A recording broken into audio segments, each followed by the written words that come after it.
الصوبيا ألذ مشروب ممكن تعمليه على الفطار في رمضان، سهل جدا وبسيط قوي. مش هياخد منك دقيقتين بالظبط. تعالوا بينا نشوف هنعمله ازاي. اول حاجه هجيب عندي ورق الخلاط زي ما انتوا شايفين كده، هاند بلندر، اي حاجه متوفره عندك.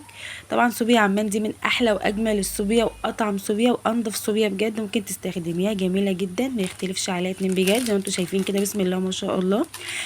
عندي هنا 3 كوبايات من الحليب الساقع. بسم الله ما شاء الله. عايزه اقول لكم بسم الله ما شاء الله، الصوبيا دي بجد جميله جدا جدا في الصيام، حلوه قوي بجد، بتبقى خفيفه كده على المعده.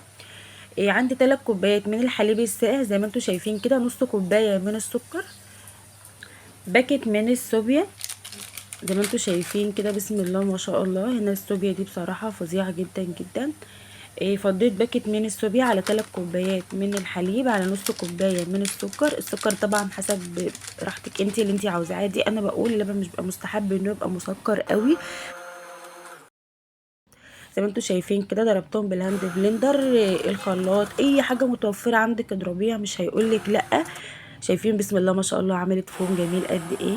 سهله جدا وبسيطه قوي. مستعجله في نهار رمضان ومفيش قدامك وقت، هاتي باكت من الصوبيا وفضيه في الخلاط مع السكر مع الحليب، وزي ما انت شايفه كده وبالف هنا على قلبك، يطلع معاكي احلى شويه صوبيا بجد. بسم الله ما شاء الله، حاجه كده في منتهى الجمال. طبعا عايزه تعززي الطعم اكتر، ممكن تحطي شويه من جوز الهند بعد ما تضربيهم في الخلاط كده الصوبيا وتخلصيها. يبقى مفضيه في الكوبايات شويه من جوز الهند، يبقى الطعم رائع وفي منتهى الجمال. شايفين بسم الله ما شاء الله. عايزه اقول لكم ان القوام بتاعها جميل جدا. جبت بقى التلج بتاعنا زي ما انتم شايفين كده، بسم الله ما شاء الله، وفضي بقى الصوبيا بتاعتك كده وبالف هنا يا رب على قلبكم. شايفين سهله جدا وبسيطه قوي. مش تاخد منك دقايق، احسن وانضف من اللي انت بتجيبيها من بره مليون مره. ما تعرفيش هي عباره عن ميه بنشا تقريبا. شايفين بسم الله ما شاء الله، حاجه كده في منتهى الجمال. جربيها بالطريقه دي صدقيني هتعجبك، هتعتمديها طول شهر رمضان، لا غنى عنها على الفطار بجد. وطبعا لو عجبكم الفيديو ما تنسونيش في اللايك والشير والاشتراك في القناه. السلام عليكم ورحمه الله وبركاته.